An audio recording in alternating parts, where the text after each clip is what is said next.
A lot of people are talking about the 5-game suspension handed to London Knights forward Landon Sim, forcing him to miss the entire OHL championship with his team. And what did Sim do to earn that 5-game ban?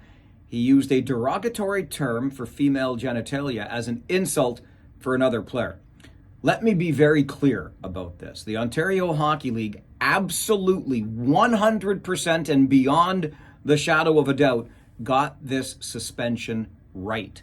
Given where we are at in the game today and the culture that we are trying to change, it is absolutely suspendable to use that term as an insult for another player. So the league did get it right. Having said that, there are a couple of other things that don't really sit well with many of us in this. One is that Sim's insult allegedly followed a threat that he received from Saginaw Spirit defenseman Braden Hache, who is alleged to have said, "I'm going to break your already injured shoulder." Look, if it's bullying to use the insult that Sim used, it's absolutely bullying or threatening to verbally threaten to physically injure another player. Hache deserves some discipline here too, and that got missed. And isn't it always the way, it seems, in sports, that you get the person who retaliates, but you don't get the original infraction? The other thing about this that doesn't sit well is the way it seems to have been handed down, literally from on high, from Commissioner David Branch and nobody else,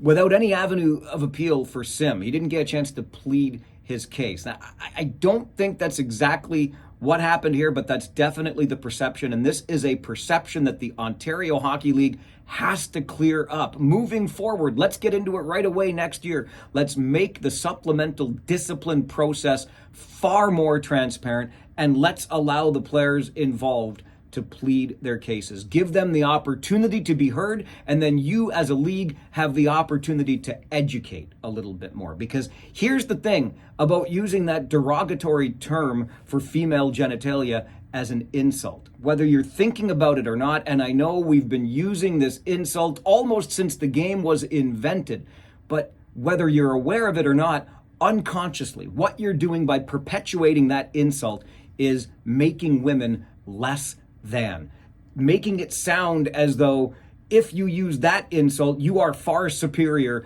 as a man. And I know we're getting into all kinds of terms we're not comfortable with and we don't want to talk about, but this is where toxic masculinity begins. And if we can start to weed it out at the junior level, we're going to be worlds ahead down the road. Look, I love Paul Bissonnette as much as the next person, and I know that he thinks the Sim suspension is offside here. He thinks hockey itself is getting soft because just imagine all the things that Biz heard while he was playing the games, all of the things that he was called, and I get it, but he's actually making the point. That's the stuff that we have to change, because we shouldn't just be saying it's okay.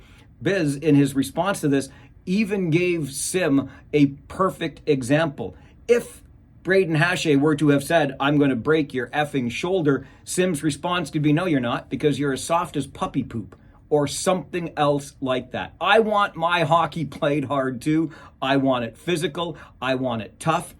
Just tell the other player they're not going to do what they said they were going to do because they're not tough enough to do it. Say they're as soft as puppy poop or baby poop or movie theater popcorn butter. Find something else, because again, of all the things we have to change in the culture of the game, the way that the game of hockey and the players who play it think about and or treat women is something that needs to be rectified. And this is the way to start. Speaking of starting, the Memorial Cup gets underway tonight. Enjoy it. I'm Farwell. It's Friday. We'll see you at the rink.